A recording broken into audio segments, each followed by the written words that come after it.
socially very selfish. One Oregon doctor who's seen the damage a measles outbreak can do has been warning people about a spike in easy-to-spread diseases for years. And he's not afraid to point fingers when it comes to not getting a measles shot. You might be surprised at who's not getting vaccinated. K2's Joe English is live in Salem now at the clinic where Dr. James Lace works. And Joe, he says it's the well-educated people who, in this case, don't seem to know better. Yeah, he's not real happy with them. We're in Marion County, where there's one of the higher vaccination rates in the state, but you go to, say, Multnomah or Washington, or even down south to Jackson County, high incomes, a lot of upper-level degrees, and there are much lower vaccination rates. So the Oregon legislature is looking at putting more teeth into the vaccination laws. He's a pediatrician, so Dr. James Lace is really looking out for the kids. Many, like the orphans in Tanzania he treats simply because he cares, can't look out for themselves. And what makes him feel sick? Parents who don't get their families vaccinated for whatever reason.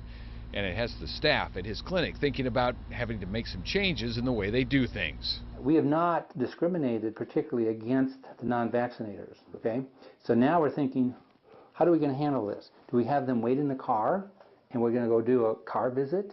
Do we shepherd them around and assume that they could have measles? Lace has worked with legislators for years to change the vaccination laws. Changes made in a law passed last year are good, he says, but not good enough. And we have all these things that are built in where people can say, no, I'm not going to do it. You can't make me do it.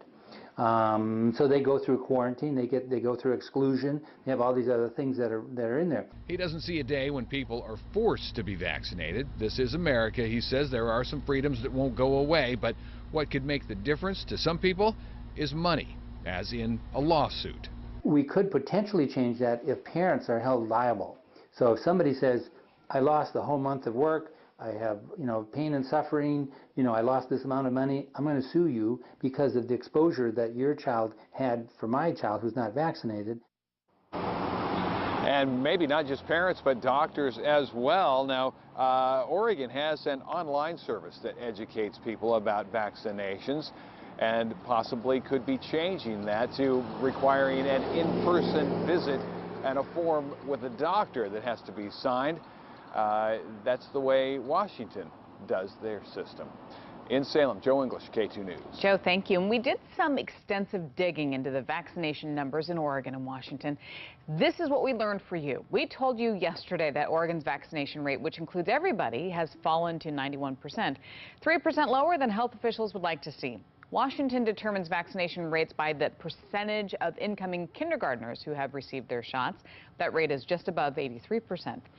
February 18th is this year's exclusion day. That's the day Oregon school districts want every child to be vaccinated.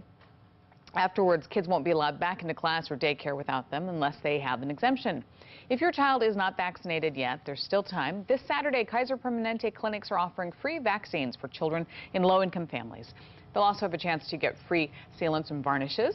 The services will be offered at 7 Kaiser Permanente dental clinics from Salem to Longview, Saturday from 8 until 1. And for a list of the locations, head to KATU.com, click on Hot Links.